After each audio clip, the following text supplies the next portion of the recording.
कुछ क्वेश्चंस हमने लिखे हैं और प्रूफ बाय वेक्टर मेथड मैंने ऊपर लिख दिया, उसके बाद कुछ क्वेश्चंस लिखे हैं। यानी मीन्स हम आपको सिंपली वेक्टर का एप्लीकेशन सिखा रहे हैं, कैसे आप वेक्टर को अप्लाई करेंगे, वेक्टर मेथड से कैसे ज्योमेट्रिकल क्वेश्चन करेंगे। तो 3 क्वेश्चन हमने लिखे हैं और इनका प्रूफ हम आपको दिखा दे रहे हैं, जिससे आप और भी आने वाली चीज़ों को अप्लाई कर सकें। तो देखिए, पहला इसका प्रूफ हम करने जा रहे हैं। क्या? Angle form in a semi circle is a right angle. यानी हमको प्रूफ करना है कि सेमी सर्कल में अगर कोई एंगल फॉर्म हो तो कितने डिग्री का होगा? 90 डिग्री का। तो देखिए, हम करने क्या जा रहे हैं, यहाँ पर एक सेमी सर्कल ले ले रहे हैं ये, और इसके डायमीटर को ए बी ले लिया और सेंटर को हमने ओ ले लिया, सेंटर को ओ लेट कर लिया। अब यहाँ पर यह ध्यान रखिएगा कि हम ओरिजिन मेन रोड है, किसको हम लेट करते हैं, किसी भी पॉइंट को ओरिजिन लेट करिए, कोई फर्क नहीं पड़ेगा, हम इसी को ही ओरिजिन लेट कर ले रहे हैं। लेट ओ इज ओरिजिन, ये रोड बड़ा है, ध्यान रखिएगा। अब हम क्या कर रहे हैं कि सेमी सर्कल में जो एंगल फॉर्म करने जा रहे हैं वो कहीं पर भी फॉर्म कर लीजिए, एंड ऑफ डायमीटर को ज्वाइन करते हुए ये इसको हमें प्रूफ करना 90 डिग्री, इसको हमने सी लेट कर लिया, ये हमको प्रूफ करना है। अब यहां पर आपको कुछ भी नहीं करना है, सारी चीजें बहुत आसान है। सी पर 90 डिग्री का एंगल, अब इसमें चूंकि आपको प्रूफ करना है इसलिए एंटी क्लॉकवाइज में जाने की जरूरत नहीं है। यहाँ पर कुछ भी ये सब नहीं देखना है, चाहे क्लॉकवाइज में जाइए चाहे किधर जाइए, एंटी यहाँ पर नहीं करना है। ये सब चीजें जब हमें उसका वो डेरिवेशन करना होता है तब जरूरत होती है, या स्केलर प्रोडक्ट निकालना होता है तो जरूरत होती है। यहाँ तो क्या हो जाएगा, हमें इसका डॉट किसके बराबर प्रूफ करना है? 0 के बराबर। वो क्लॉकवाइज भी रहेगा तो माइनस कॉमन होकर के कोई फर्क नहीं पड़ेगा, इसलिए आपको ये सब देखने की जरूरत ही नहीं है। इन सारे केसेस में हम क्या करने जा रहे हैं, ये ओ हमारा सेंटर है, लेट ओ इज सेंटर, ये भी लिख दे रहे हैं, इससे ये पता होना चाहिए। और ओरिजिन ही उसी को लेट कर लिया है, लेट ओ इज ओरिजिन। अब यहां पर क्या करने जा रहे हैं, एंगल किस पे फॉर्म हो रहा है?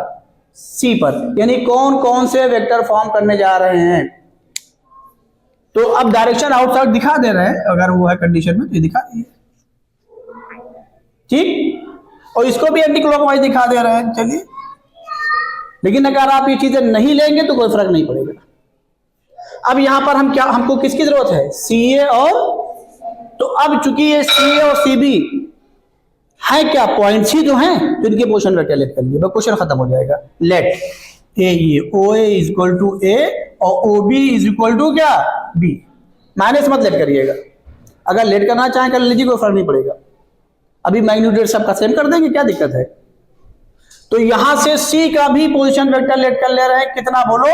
ओ सी, ये लेट कर लिया हमने। Let O A is equal to vector A, O B is equal to vector B और O C is equal to vector C, ये आपने लेट कर लिया।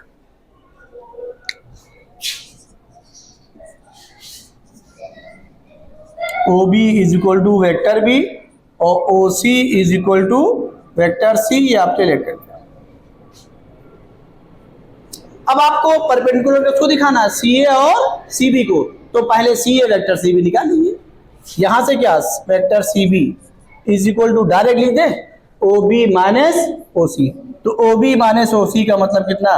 Vector B minus C. और सी ए निकाल लीजिए, ये किसके बराबर आ गया? ओ ए माइनस ओ सी। इसको भी आप डायरेक्ट ये लिख दीजिए, ठीक। और ये आपको पता ही है कि modulus of O A is equal to modulus of O B is equal to क्या? Modulus of O C. और ये सब आपस में बराबर हैं, और किसके बराबर है? रेडियस की। मीन्स क्या? Modulus A is equal to modulus B is equal to क्या? Modulus C. अब आ जाइए, हम यहां पर सी ए, ये एंटी क्लॉकवाइज में चल रहे हैं, तो पहले वेक्टर सी ए लिख रहे हैं और डॉट क्या लिख रहे हैं? C B. इसकी वैल्यू निकाल ले रहे हैं। सी ए आपको पता है क्या? A minus C, vector A minus C और डॉट क्या, बी माइनस। अब निकाल लीजिए, बोलिए समझ रहे हैं नहीं समझ रहे हैं? आपको यहां पर हमको ये प्रूफ करना है कि कितने डिग्री का है, 90 डिग्री का। और एक चीज और ध्यान रखिएगा कि हमने यहाँ पर जो चीजें यूज की है वो क्या है, अभी जरूरत पड़ने पर वो हम देख लेंगे जैसे भी जरूरत होगी।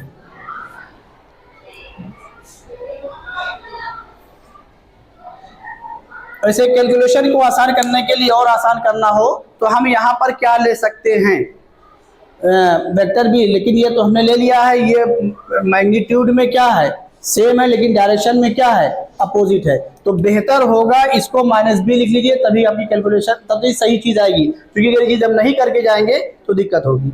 इसको क्या लिख दे रहे हैं, माइनस बी। समझ रहे नहीं समझ रहे हैं? इसको पहले से ही माइनस बी लिख दे रहे हैं, जिससे चीज आपको पता हो ए ये, नहीं तो फिर उसमें दिक्कत आएगी, क्योंकि एक्चुअली वेक्टर भी नहीं है बल्कि क्या है, इसका ए का क्या है, अपोजिट है। तो ये सब फिर झंझट ना करिए, हम बताऊँ जी। एक चीज और हम आपको बताते हैं, कैलकुलेशन को और आसान करते नहीं, इससे कैलकुलेशन थोड़ा सा टेक्निकल हो जाएगी तो ये दिक्कत होगी। इसको मिटा दे रहे हैं पहले, फिर कराए 1 मिनट, इससे कैलकुलेशन आसान हो जाए। नहीं फिर अभी हम वो तो चीजें करके अभी हम देख ही रहेंगे, निगेटिव है उसका तो हम वहां बाद में करेंगे तो यहाँ दिक्कत आएगी। O B is equal to क्या लिख लिया, माइनस वेक्टर है, और इसको हमने दिखा दिया ये, क्योंकि ओ सेंटर है, जाहिर है दोनों मैग्नीट्यूड में क्या है, अपोजिट है, और डायरेक्शन में क्या है, जस्ट अपोजिट है, जस्ट अपोजिट है, तो इसको हमने माइनस ए ले, ये ज्यादा बेहतर रहेगा, उससे कैलकुलेशन आपकी आसान हो जाएगी। अब यहां से क्या निकालने जा रहे हैं, वेक्टर सी ए क्या लिखने जा रहे हैं, बोलिए, vector A minus vector C, और यहां से हम लिखने जा रहे हैं सी बी, सी बी क्या लिखने जा रहे हैं, वेक्टर बी, तो क्या माइनस वेक्टर है और क्या minus vector C, minus common कर लिया, अंदर क्या आ गया। अब इसे कैलकुलेशन बहुत आसान होगी, अपोजिट ही लेट करिएगा, इससे चीज आएंगी तो चीज आसान हो जाएगी। अब यहां से क्या निकालने जा रहे हैं, सी ए डॉट सी बी, जब भी परपेंडिकुलर प्रूफ करना होगा, और एक ध्यान रखिएगा, कभी भी कोई चीज डॉट के साथ दी जाए तो इसका मतलब वहां पर परपेंडिकुलर का ही कॉन्सेप्ट यूज हो रहा है, ये ध्यान रखिएगा। तो यहां से क्या हो गया, ए सी ए माइनस सी, और डॉट यहां से क्या, minus time vector A plus vector C A, ये अब ये माइनस आपका कहाँ चलाएगा, बाहर स्केलर के हिसाब से, तो ये माइनस हो गया। अब इसमें सिंपली हम क्या, ए प्लस बी इंटू ए माइनस बी का फॉर्मूला लगा दे रहे हैं, लेकिन अब क्वेश्चन को कैसे करना है वो आपको समझना है कि बोर्ड के हिसाब से कर रहे हैं, किसके हिसाब से कर रहे हैं। तो ये क्या हो जाएगा, modulus of A square minus क्या, मॉडुलस ऑफ सी स्क्वायर, और ये मॉडुलस ऑफ ए और मॉडुलस ऑफ सी क्या है, रेडियस है, यहाँ पे लिख दीजिएगा, modulus of A is equal to क्या, मॉडुलस ऑफ सी, रेडियस, ये लिख दीजिएगा। तो ये आपका क्या आ गया, ये हो गया। इसका मतलब क्या हुआ, सेमी सर्कल में एंगल क्या होता है, 90 डिग्री का होता है। यूज समझ में आ गया ना, कैसे क्या लेट करना है ये जरूर ध्यान रखिएगा। देखिए जो सेकेंड क्वेश्चन हमने लिखा है बिल्कुल सेम क्वेश्चन है, वही चीज है क्या, all vertices from the middle point of the hypotenuse of a right angle triangle are at equal distance। तो इसी को ही हम ले रहे हैं, सेमी सर्कल को हम यहां से हटा दे रहे हैं, ये बस और कुछ नहीं कर रहे हैं, और राइट एंगल था उसको मैंने ले लिया, और ओ इस सेंटर को भी हटा दे रहे हैं, और ओ को लेट कर रहे हैं, let O is the middle point of the hypotenuse, भाई यही लाइन बढ़ा रहे हैं, देखिए लेट, प्रूफ वही है इसलिए हम कुछ करने नहीं जा रहे हैं। Let O is the middle point of hypotenuse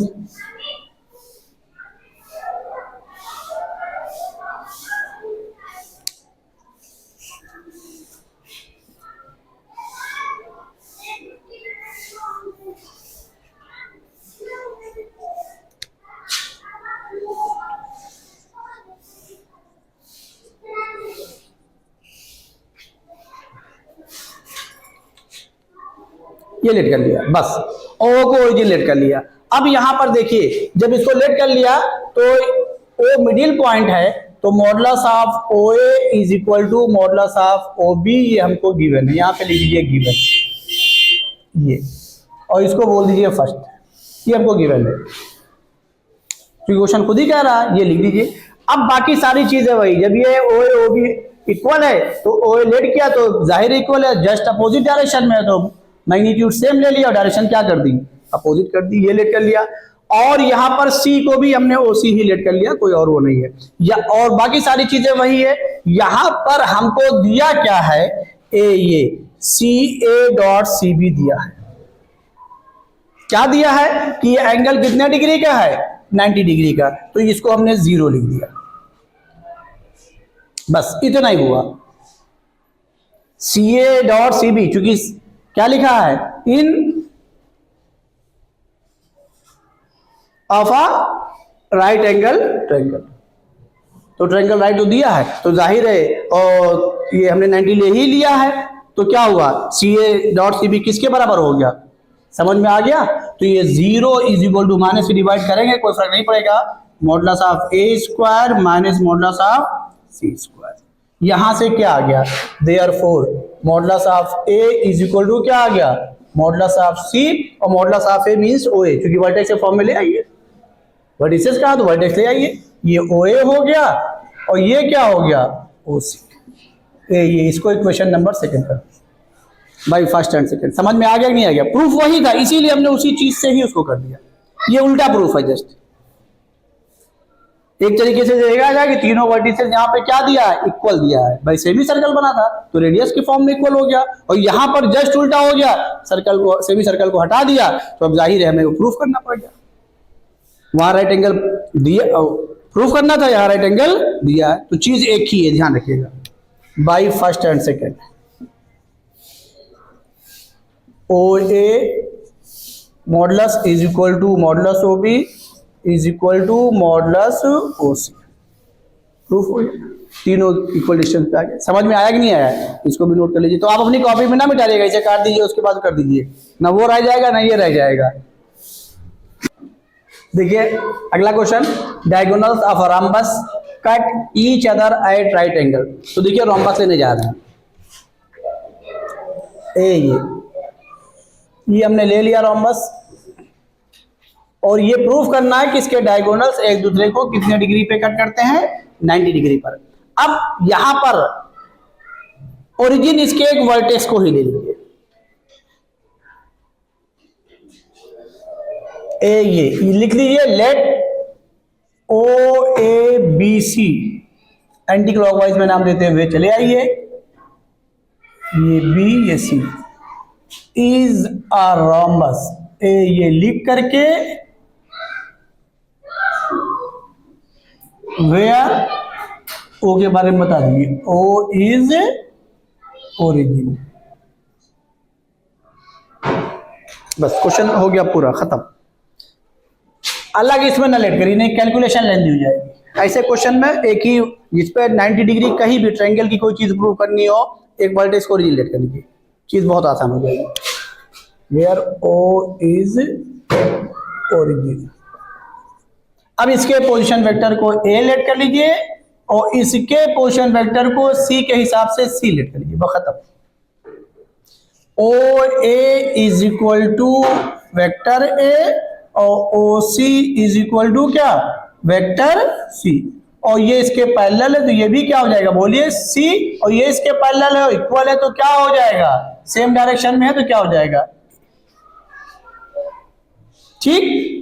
अब आ जाइए पहला डायगोनल, जो आपने पहला वर्टेक्स दिखा यहीं से चलिए, ये कौन हो गया, ओ बी, और वेक्टर ओ बी किसके बराबर हो गया, एडिशन प्रॉपर्टी लगा दीजिए, ओ ए और प्लस क्या ए बी, ये क्या आ गया ए प्लस सी।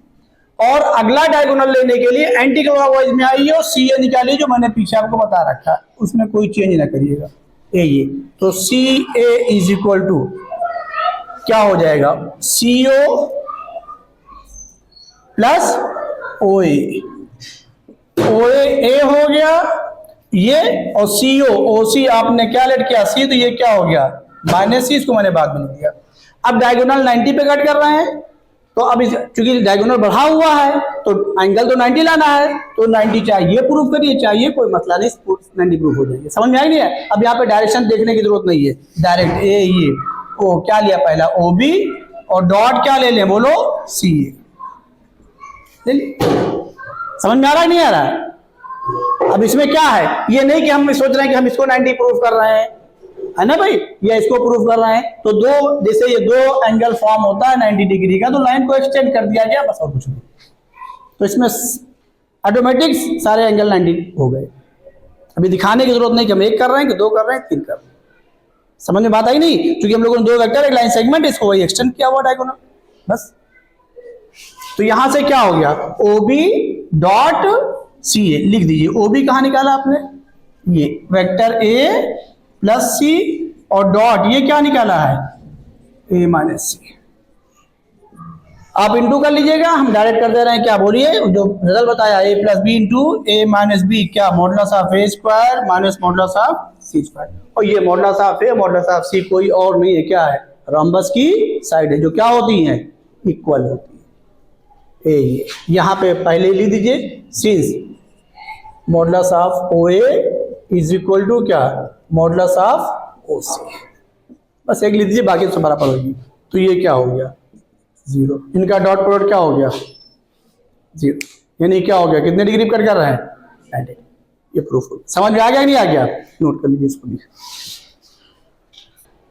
देखिए अगली टॉपिक हम पढ़ने जा रहे हैं, ये एप्लीकेशन है स्केलर प्रोडक्ट का, to find the work done. क्योंकि वेक्टर पढ़ना है तो सारी चीजें हमको वेक्टर में ही दी रहेगी, और नहीं दी रहेगी तो उसको वेक्टर में कन्वर्ट करेंगे, उसकी भी कंडीशन दी रहेगी, ये ध्यान रखिएगा। पहले आइए वर्क डन होता क्या, कहते हैं किसे, सपोज के लिए कोई पार्टिकल है, पॉइंट ए पर है, इस पर कई फोर्सेस F1 F2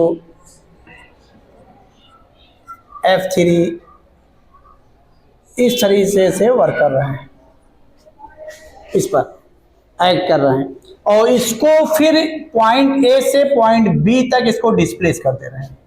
ये फोर्सेस कहाँ डिस्प्लेस कर रहे हैं, पॉइंट ए से पॉइंट बी तक, और ये हमारे वेक्टर फॉर्म में दिए हैं। क्योंकि हम वेक्टर पढ़ना है इसलिए वेक्टर फॉर्म की बात कर रहे हैं, बाकी उसके लिए। तो ये हमारा पॉइंट ए से बी एक डिस्प्लेसमेंट हो गया, इस डिस्प्लेसमेंट को हमने वेक्टर डी से लिख दिया, और ये वेक्टर डी किसी और के बराबर नहीं हुआ, क्या हुआ बोलिए, पॉइंट से पॉइंट हुआ तो ए बी हुआ, यानी ओ बी माइनस ओ ए हमेशा ये वेक्टर फॉर्म में ही दिया है, सॉरी ये पॉइंट फॉर्म में ही दिया जाएगा, कभी डिस्प्लेसमेंट वेक्टर डायरेक्ट नहीं दिया जाएगा। अब चूंकि ये वेक्टर फॉर्म में है तो पीछे हमने पढ़ा रखा है कि अगर कई वेक्टर हो तो उनका रिजल्टेंट क्या होता है, उनका सिंपली वेक्टर एडिशन, ये मैंने पढ़ाया आपको, बताया पीछे। अगर कई चीजें वेक्टर फॉर्म में है तो उनका रिजल्टेंट, और चूंकि जब ये पॉइंट ए से बी डिस्प्लेस हो रहा है तो जाहिर है जो वर्क होगा किसके थ्रू होगा, इनके रिजल्टेंट के थ्रू। तो आप सिंपली क्या निकाल लीजिए, रिजल्टेंट। तो देयरफॉर रिजल्टेंट ऑफ फोर्सेस लिखिएगा F इज इक्वल टू क्या, सिंपली क्या, वेक्टर एडिशन। और ये जैसे लिखेंगे, आपने फिर फॉर्मूला पढ़ रखा है वर्क डन का, क्या वर्क डन का फॉर्मूला पढ़ रखा है, फोर्स इनटू डिस्प्लेसमेंट उसी की डायरेक्शन में। तो जब उसको कन्वर्ट करेंगे तो आपका वर्क डन ये आपका आ जाएगा क्या, D डॉट F या F डॉट D, ये कम्यूटेटिव लॉ को फॉलो करेगा, तो हमने इसको F डॉट D लिख दिया, यही वर्क डन आ गया। तो बाद में फोर्स की जो यूनिट होगी डिस्प्लेसमेंट के उस हिसाब से अगर यूनिट लिखा तो आप यूनिट लिख दीजिएगा, बस खाली यूनिट जरूर लिखेगा। बोलिए समझ में आया कि नहीं आया, इसमें कोई डाउट तो नहीं ना, नोट कर लीजिए। रुझिए एक मिनट रुझिए, इसी पर ही हमने क्वेश्चन लिखा, पहले रुझिए, पहले क्वेश्चन से समझ लीजिए। Forces of magnitude 5 and 3 units acting in the direction of, ये वेक्टर्स, वेक्टर में डायरेक्शन होती है, इसी डायरेक्शन में है, तो इनको हमने एक वेक्टर ए लेट कर लिया, ये देख लीजिए इसको ए, ये इसको घर पे आप कर लीजिएगा, ये वेक्टर ए लेट कर लिया, क्या 6i प्लस कितना 2j और प्लस क्या 3k, और दूसरे वाले को वेक्टर बी लेट कर लिया, और क्या लेट कर लिया 3i माइनस 2j और प्लस क्या 6k, ये लेट कर लिया। अब चूंकि इसी के डायरेक्शन में ये फोर्सेस क्या कर रहे हैं, बोलिए ऐड कर रहे हैं, तो पहले वाले फोर्स को अगर हम यहां पर F1 कह दें तो F1 का मॉडुलस कितना दिया है, बोलिए 5, और दूसरे वाले को यूनिट जरूर लिखेगा, हम यूनिट नहीं लिख रहे हैं, मॉडुलस F2 कितना दिया है 3 यूनिट्स, चलिए यहाँ पे लिख दे रहे हैं, यहाँ पे भी लिखिएगा यूनिट्स, ये लिख दिया।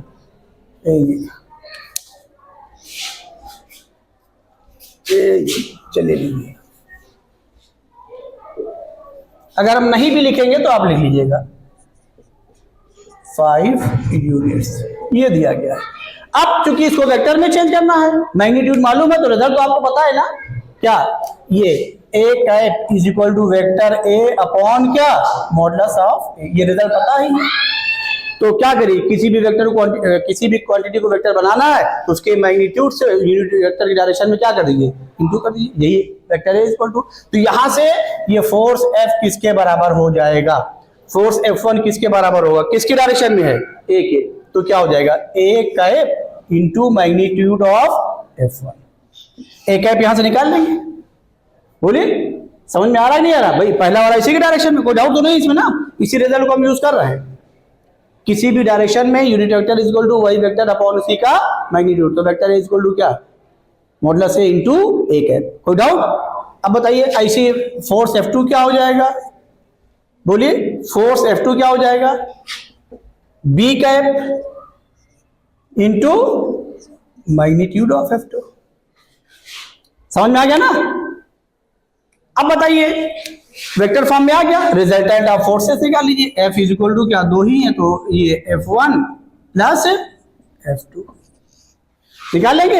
अब वर्क डन निकाल लीजिए, और डिस्प्लेसमेंट कहां हो रहा है, ये देखिए from this point two this, तो इसको OA लिख लीजिए, OA इज इक्वल टू क्या A, ये 2I plus 2J minus K cap, और दूसरे वाले को पॉइंट है उसका पोजीशन वेक्टर लिख लीजिए, वो भी क्या 4I plus 3J plus K cap. समझ में आया भाई, कोई डाउट तो नहीं। डिस्प्लेसमेंट निकाल लीजिए, D इज इक्वल टू क्या, बोलिए AB OB माइनस OA, ये निकल आया। अब ये यहां से फोर्स निकल ही आया है, therefore work done W is equal to क्या, देयरफॉर वर्क डन पर लिखिएगा F डॉट D, यही आंसर हो जाएगा, बाद में यूनिट लिख दीजिएगा। कोई डाउट, समझ में आ गया ना, कोई डाउट तो नहीं ना, नोट कर लीजिए इसको। देखिए एक चीज दिमाग में रख लीजिएगा, हम ये चीजें पढ़ क्यों रहे हैं, वर्क डन पढ़ा और मोमेंट ऑफ फोर्स पढ़े जा रहे हैं, क्योंकि सभी सब वेक्टर की एप्लीकेशन है, तो आपको आने चाहिए, सिलेबस में है या नहीं से मतलब नहीं, क्या चीजें हैं आपको आना चाहिए इसको। आइए मोमेंट ऑफ फोर्स कहते हैं किसे, पहले इसको समझ लीजिए, क्योंकि वेक्टर फॉर्म में पढ़ना है तो हम वेक्टर के फॉर्म में बताने जा रहे हैं, बाकी हमसे किसी चीज से और मतलब नहीं। मान लीजिए ये हमारा कोई पॉइंट है A, ये कोई पॉइंट है B जिस पर ये फोर्सेस वर्क कर रहे हैं, ये एक को वेक्टर फॉर्म में F1 कह दिया, दूसरे को F2 कह दिया, तीसरे को क्या कह दिया F3 कह दिया, और ये कोई पॉइंट हमारा P है जिसके अबाउट हमें मोमेंट निकालना है, इसी के अबाउट हमें मोमेंट निकालना है। तो अब कुछ नहीं करना, जिसके अबाउट निकालना है उसी पॉइंट से आप वेक्टर डिस्प्लेसमेंट यहां पर भी निकालेंगे, और इनिशियल पॉइंट वो होगा जिसके अबाउट निकालना है, एंड पॉइंट वो होगा जिस पर वो फोर्सेस क्या कर रहे हैं, ऐड कर रहे हैं, उसको B लेट कर लिया है, और जिसके अबाउट निकालना है उसको क्या लेट कर लिया है, A। यही हमारा यहां पर ये डिस्प्लेसमेंट वेक्टर हो जाएगा R, डिस्प्लेसमेंट वेक्टर R। तो यहाँ पे R इज इक्वल टू, ये जरूर ध्यान रखिएगा, क्या हो जाएगा, जिसके अबाउट निकालना वो इनिशियल पॉइंट होगा, और जिस पर फोर्सेस ऐड कर रहे हैं वो क्या होगा, एंड पॉइंट होगा। अब यहाँ पर जितने फोर्सेस हैं फिर इनका रिजल्टेंट निकालिए, और रिजल्टेंट को क्या लिख कर लीजिए F, ये क्या हो जाएगा सिंपली वेक्टर एडिशन, क्योंकि हमने वेक्टर फॉर्म में लिया है और हम वेक्टर ही पढ़ रहे हैं इसलिए कुछ और। तो मोमेंट ऑफ फोर्स क्या हो जाएगा, मोमेंट ऑफ फोर्सेस है, तो फोर्सेस क्या हो जाएगा, जो रिजल्टेंट में कन्वर्ट कर लिया तो इसी का निकले जा रहे हैं, फोर्स A ये is equal to R cross F, ये निकाल लीजिएगा। अब इसको क्वेश्चन सुन लीजिए, 3 फोर्सेस रिजल्टेंट निकाल लेंगे एक्टिंग एट अ पॉइंट, ये इसी पे वर्क कर रहा है, इसको B लेट कर लीजिएगा, OB, और इसके अबाउट निकालना OA। अब A से B की ओर जाएंगे, वही R हो गया AB। निकाल लेंगे ना, कोई डाउट तो नहीं ना? नोट कर लीजिए। देखिए अब पढ़ने चल रहे हैं reciprocal system of vectors. Reciprocal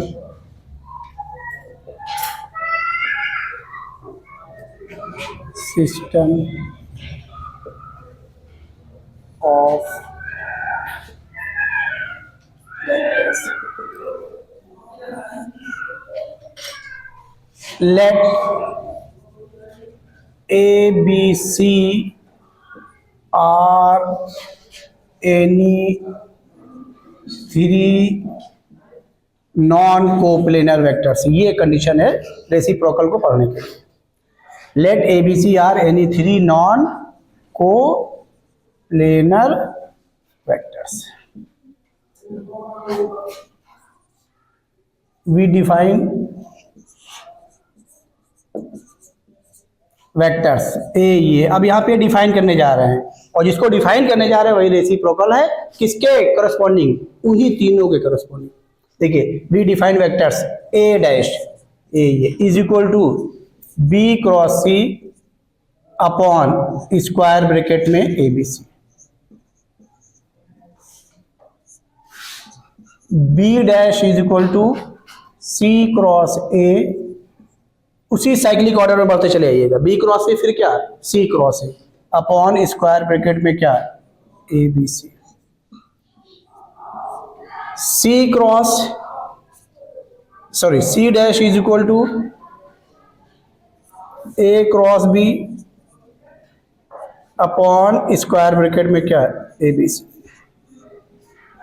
जब ये हम डिफाइन कर लेंगे इनको तो यही A dash B dash C dash उन्हीं वेक्टर्स के corresponding reciprocal system of vectors है। यानी ए डैश किसका है? ए का। बी डैश किसका है? बी का। और सी डैश किसका है? Then A dash comma B dash comma C dash are called reciprocal system of vectors. Reciprocal system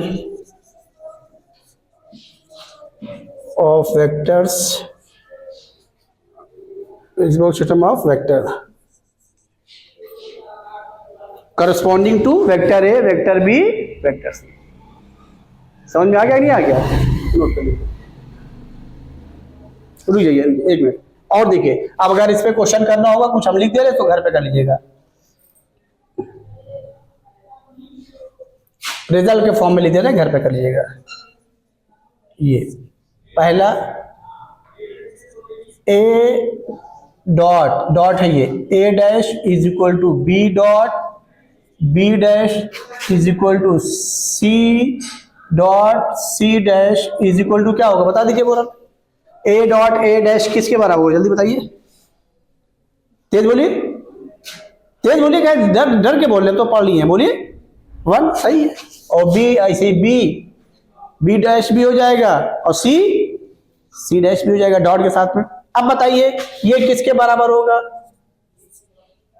vector A dot B dash, ये बी डैश है।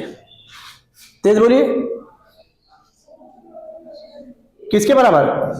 0 के बराबर। Very good. अब समझ लीजिए एक चीज ध्यान रखिए, किसी वेक्टर का उसी के करस्पॉन्डिंग रेसिप्रोकल लिया जाए उसका डॉट तो 1 होगा।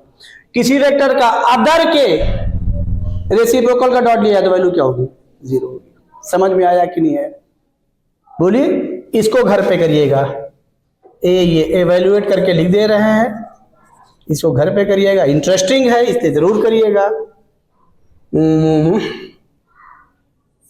ए बी सी स्क्वायर ब्रैकेट में into A dash B dash C dash किसमें? स्क्वायर ब्रैकेट में। ये जरूर करिएगा। इसकी वैल्यू क्या हुई? B cross C upon A B C. इसकी क्या हुई? C cross A upon A B C. इसकी क्या हुई? A cross B upon. तो ये पहली रो में भी एक A B C 1 upon A B C है, दूसरे में भी, थर्ड में भी। तो इसको क्या करिए बाहर, कॉमन के लिए, तो बाहर क्या कॉमन आ गया, 1/ABC का होल क्यूब स्क्वायर ब्रैकेट में, ऊपर क्या बचा, B cross C cross A और A क्रॉस B, ये क्या हो गया 2, अरे बोली, अरे ऊपर बचा B cross C cross A cross B, ABC का होल स्क्वायर, यहां क्या बचा था बोलिए, और यहां ABC दिया गया है तो ऊपर ABC का होल स्क्वायर इंटू ABC, नीचे क्या बचा है किसके बराबर, तो लिख दे, चलिए एवेल्युएट नहीं कर दिया, ये लिख दिया, तीसरा रिजल्ट कर दिया। समझ में आ गया कि नहीं आ गया, इसको हमने ओवरऑल इसीलिए करा दिया इसमें कुछ करने को ना पड़े, तीसरा रिजल्ट ही हमने लिख दिया, ये रिजल्ट नंबर, इसको प्रूफ ही लिख दिया, ये तीसरा रिजल्ट हो गया। समझ में आ गया ना, नोट कर लीजिए, फिर आगे चले। आइए देखिए, linearly independent vectors and linearly dependent vectors पढ़ने जा रहे हैं। कहते हैं कि इसे समझिए, और फिर उसकी यही चीज हमने प्रॉपर्टीज लिखी भी, उसको हम एक्सप्लेन कर दे रहे हैं। ये इंपॉर्टेंट भी है, एडवांस में कभी आया है, आ भी जाता है, ध्यान रखिएगा, और बहुत आसान है इसीलिए इसको बता दे रहे हैं। ये हमने लेट कर लिया कि A1 A2 A3 dash dash dash are non zero vectors, non zero vectors, यहां पर A एन भी ले लिया डैश डैश, और इसी के करस्पॉन्डिंग x1 x2 x3 और dash dash dash xn are scalars, ये इसी करस्पॉन्डिंग हमने स्केलर्स ले लिया, स्केलर्स ले लिया।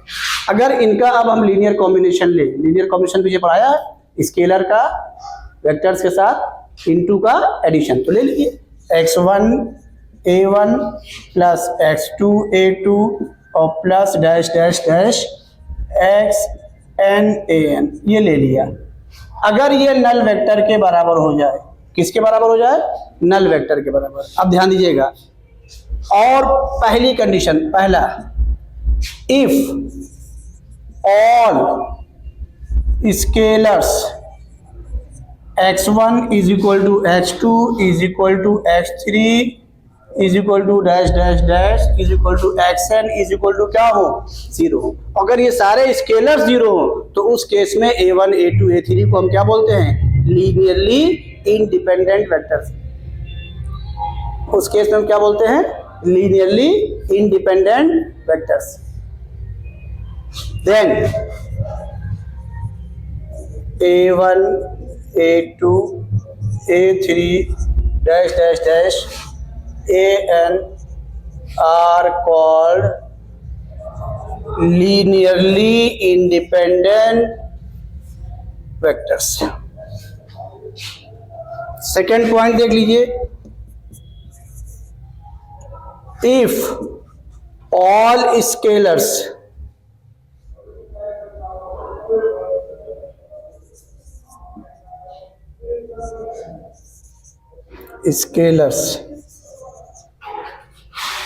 x1 x2 dash dash dash xn, if all scalars are not zero, यानी अगर सभी स्केलर जीरो नहीं है, means at least one scalar is क्या, नॉन जीरो, तब उस केस में इसको क्या बोलेंगे, linearly dependent vectors. Then A1 A2 A3 dash dash dash are called linearly dependent vectors।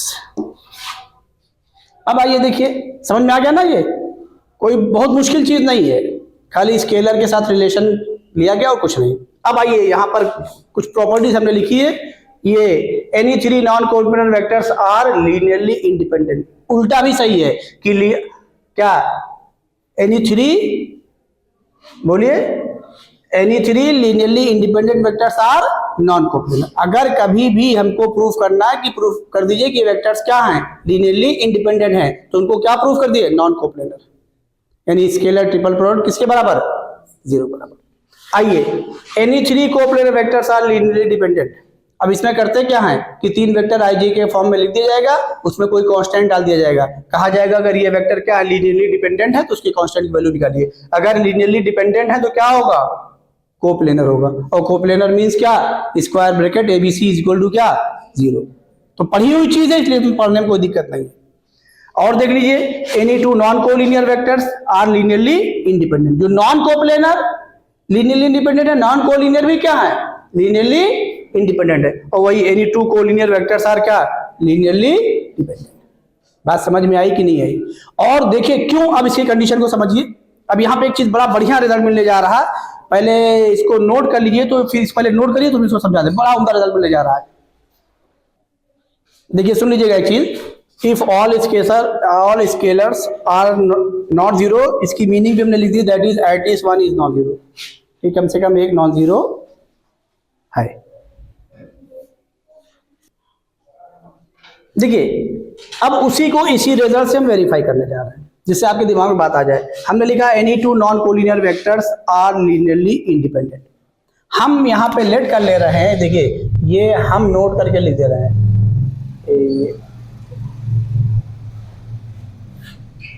Late two vectors,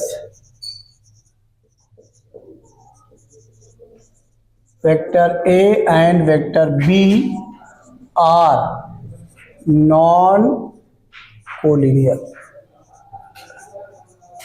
ये लिख दिया हमने। Let two vectors A B are non collinear and X vector A plus Y vector B is equal to null vector. अगर वहां हमने null vector का sign नहीं बनाया होगा पीछे तो बना लीजिएगा, देख लीजिए बनाया कि नहीं बनाया है। x1 a1 बनाया ना, हाँ तो बना लीजिएगा, नहीं बनाया होगा तो। अब सुनिए ध्यान रखिएगा, two vectors A and B are non collinear such that, A यहाँ पे लिख दिया सच दैट, इसको हटा दिया एंड को हटा दिया, such that then find the value of x, then x। अब बताइए then find the value of x and y। अब पहचानिए टू वेक्टर्स क्या है, नॉन कोलिनियर हैं, और ये किसकी कंडीशन को सेटिस्फाई कर रहा है, कोलिनियर की। कैसे, कोलिनियर क्या पैरेलल का स्पेशल केस है। अगर अब यहां से हम b की वैल्यू निकालें तो क्या मिलेगा बोलिए, अरे b की वैल्यू या a की वैल्यू निकाले तो क्या मिलेगा बताइए, y by x into B. तो इसका मतलब क्या, ये किसी कंडीशन को सेटिस्फाई कर रहा है, पैरेलल की। भाई कोलिनियर तो पैरेलल है ही है, हर कोलिनियर पैरेलल है। अब क्या अब ये x से डिवीजन होगा, बोलिए क्या यहां पर x से डिवीजन होगा, बोलिए। अरे भाई क्या यहां पर x से हम इसको डिवाइड कर सकते हैं, नहीं डिवाइड करें तभी तो h लैम्डा भी आ रहा है, इसका मतलब x से डिवीजन नहीं होगा। इसी तरीके से b को a के फॉर्म में लिखे तो y से डिवाइड करना पड़ेगा, तो तब भी पैरेलल कंडीशन आ गई। जो एक वेरिएबल का हमने पढ़ाया पैरामीटर, ध्यान रखिएगा एक का पढ़ाया है, याद आ रहा है नहीं आ रहा है, तो इसका मतलब क्या, यहाँ x और y से डिवीजन नहीं होगा, means x is equal to Y is equal to क्या, 0। जो भी हमने लिखा था, ऑल कोलिनियर वेक्टर्स और two collinear vectors are linearly independent, और यहाँ लीनियरली इंडिपेंडेंट क्या लिखा था, जब उनका लीनियर कॉम्बिनेशन होगा तो किसके बराबर होगा, उनका स्केलर था, बोलो 0 के बराबर। वो चीज यही कि अगर ये हमने लिख दिया यहाँ पे two vectors are non collinear लिखा है, लेकिन ये किसकी कंडीशन आ गई, कोलिनियर की, मींस पैरेलल की आ गई। और कब, जब x से हमने डिवाइड किया, ऐसे जब b को a के फॉर्म में लिखेंगे तो किससे डिवाइड करना पड़ेगा, y से, और डिवीजन किससे नहीं होता है, 0 से। इसका मतलब क्या हुआ कि यहाँ पर x और y क्या होने चाहिए, 0। बात समझ में आई कि नहीं? तो अब यहाँ पे ध्यान एक और रखिएगा कि अगर कभी भी दो नॉन कोलिनियर वेक्टर लिख करके ये लिख दिया गया, दो नॉन कोलिनियर वेक्टर लिख करके अगर ये लिख दिया गया, तो इसका मतलब क्या कि x और y ऑटोमेटिक किसके बराबर होगा, 0 के बराबर। एक क्वेश्चन हमने पीछे जेईई मेन या किसी का करवाया था, जो तुमने पूछा था शायद, या हमने अपने नोट्स में भी करवाया है। तो यहाँ पे ये ध्यान रखिएगा क्या कि अगर ये कंडीशन आ गई नॉन कोलिनियर को, तो डायरेक्ट x और y की वैल्यू क्या कर दीजिएगा, 0 कर दीजिएगा। जो भी हमने पीछे बताया भी था क्वेश्चन, याद आ रहा नहीं आ रहा, हाँ ये ध्यान रखिएगा, ये डायरेक्ट कर दीजिएगा।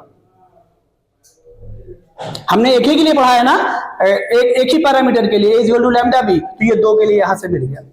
इसी तरीके से अगर हम कहते हैं ABC 3 non coplanar vectors, A B C are 3 non coplanar vectors, और ये लिख दे हम X A plus Y B plus Z C is equal to क्या, नल वेक्टर। तो एक्स वाई जेड की वैल्यू क्या होगी, 0 होगी, क्योंकि नॉन कोप्लेनर क्या होंगे, लीनियरली इंडिपेंडेंट होंगे, मींस एक्स वाई जेड की वैल्यू क्या होगी, 0। नहीं बात समझ में आई। अब आ जाइए यहां पे देख लीजिए, any two collinear vectors are linearly dependent. अगर दो कोलिनियर हैं तो बोलिए X A plus Y B, यहां पे लेट कर लिया, let vector A and vector B are बोलिए कोलिनियर, ये हमने लेट कर लिया भाई कोलिनियर, और लिख दिया X A plus Y B is equal to क्या, नल वेक्टर। तो अब बताइए पैरेलल कंडीशन लगा सकते हैं ना, कोलिनियर लिखा गया तो पैरेलल की कंडीशन को सेटिस्फाई करेंगे। अगर हम चाहे ए की वैल्यू निकाले चाहे बी की वैल्यू, तो क्या आ जाएगा, minus time Y by X B vector आएगा। अरे इसको माइनस कर लो भाई, हमें लग रहा तुम लोग इसलिए माइनस टाइम कर लिया, डिवीजन में माइनस सोचा कि क्या डिवीजन में आपने कर लिया, यहाँ हमने माइनस टाइम कर दिया, ठीक है ना, वो नहीं किया था तभी, तो ये माइनस टाइम। तो अब बताइए ये लैम्डा, चूंकि अब यहाँ पर एक्स 0 बराबर होगा, बोलिए नहीं, क्यों, चूंकि पैरेलल कंडीशन को सेटिस्फाई कर रहा है, तो किसके बराबर ले लेंगे, parameter, division of two parameter is also parameter. तो क्या इसको लैम्डा कह सकते हैं कि नहीं कह सकते हैं, तो इसमें क्या x 0 के बराबर हुआ, ऐसे ही जब b को a के फॉर्म में लिखेंगे तो क्या y 0 बराबर होगा, तो एटलीस्ट 1 लिखा दिया है, उसमें एटलीस्ट 1 में सभी आ सकते हैं, नॉन जीरो हो सकते हैं। समझ में आया कि नहीं आया, कोई डाउट। अब यहां पर अगर हम कह दें vector A vector B vector C are coplanar vectors, coplanar vectors, ये कह दे कोप्लेनर वेक्टर्स, ये हमने कह दिया भाई, ये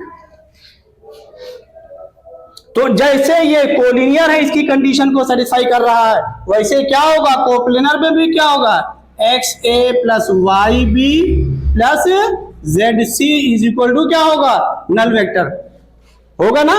अब यहां से अगर ए की वैल्यू निकालें या बी की वैल्यू या सी की वैल्यू, जिसकी भी हम निकालना चाहें अकॉर्डिंग टू क्वेश्चन, तो ध्यान रखिएगा वो स्केलर क्या होगा, नॉन जीरो होगा। मान लीजिए हम ए को निकालना चाह रहे हैं, तो वेक्टर ए किसके बराबर आ जाएगा, बोलिए minus time Y by X vector B और प्लस क्या minus time Z by vector X, समझ में आ रहा नहीं आ रहा, इंटू वेक्टर सी, ये तो अब इसमें x क्या होगा, मस्ट है, क्या होगा, नॉन जीरो। नहीं बात समझ आई। अब रिजल्ट क्या मिला कि अगर कभी भी, अब इस रिजल्ट को देखिए, यहां से बहुत इंपॉर्टेंट चीज मिल गई, अगर कभी भी 3 कोप्लेनर वेक्टर लिख दिए गए, तो अब इसको हम क्या कर दे, बोलिए लैम्डा लिख दे, और इसको क्या लिख दे, बोलो म्यू लिख दे। तो यहां से या लैम्डा 1 लिख दे, इसको क्या लिख दे, बोलो लैम्डा 2 लिख दे। तो vector A is equal to क्या आ गया, लैम्डा 1 वेक्टर बी और प्लस लैम्डा 2 वेक्टर सी। बहुत इंपॉर्टेंट चीज आ गई कि अगर कभी भी 3 कोप्लेनर वेक्टर दिए हैं, तो अकॉर्डिंग टू क्वेश्चन उनमें से कोई भी वेक्टर रेस्ट ऑफ 2 वेक्टर्स का क्या होगा, लीनियर कॉम्बिनेशन होगा। ये बहुत इंपॉर्टेंट चीज मिल गई, ये क्वेश्चन में आता है, वहां दिखाई नहीं पड़ेगा, खाली वो कोप्लेनर लिख देंगे और उसके बाद किसी एक वेक्टर को कन्वर्ट करता हुआ नजर आएगा, वहां पर आप देखेंगे। बात समझ में आई कि नहीं, बहुत इंपॉर्टेंट चीज है ये, ये इसका एक्सप्लेनेशन हमने आपको ये यहां पर रिजल्ट के थ्रू दे दिया। बोलिए कोई डाउट इसमें, कोई डाउट बता दीजिएगा इसमें। तो अब नॉन कोलिनियर अगर लिखा गया लीनियर कॉम्बिनेशन 0 बराबर है, डायरेक्ट स्केलर को क्या करिएगा, 0 करिएगा। जैसे क्वेश्चन आपने किया है, अभी हमने करवाया है, तो हमने दोनों को एक साथ 0 कर दिया। तो फिर हमने बताया, आपको बताया भी था कि भाई जैसे हमने एक पैरामीटर के बजाय 2 पैरामीटर ले लिया, वही 2 पैरामीटर यहां पर आ गए, वो आपको दिखा दिया मैंने। बात समझ में आ गई ना, इसको नोट कर लीजिए। देखिए यहां पर एक इंपॉर्टेंट चीज, इसको भी देख लीजिए, vector bisecting the angle between vector A and vector B, यानी कोई 2 वेक्टर हैं ए और बी, इनके एंगल को बाइसेक्ट करने वाला जो वेक्टर होगा आपका क्या होगा, लैम्डा टाइम्स ए, ये lambda times A cap plus B cap और ए कैप की वैल्यू लिख दी। इसको जरूरत पड़ने पर आप यूज करिएगा, जहां भी जरूरत होगी आप बेहिचक यूज करिए। और लैम्डा जो आपका कुछ और नहीं है, वो किससे ली गई है, पैरेलल की कंडीशन से ली गई। तो लैम्डा क्या होगा, रियल नंबर होगा। इसको भी नोट कर लीजिए, आपके वेक्टर की टॉपिक पूरी तरीके कंप्लीट होगी।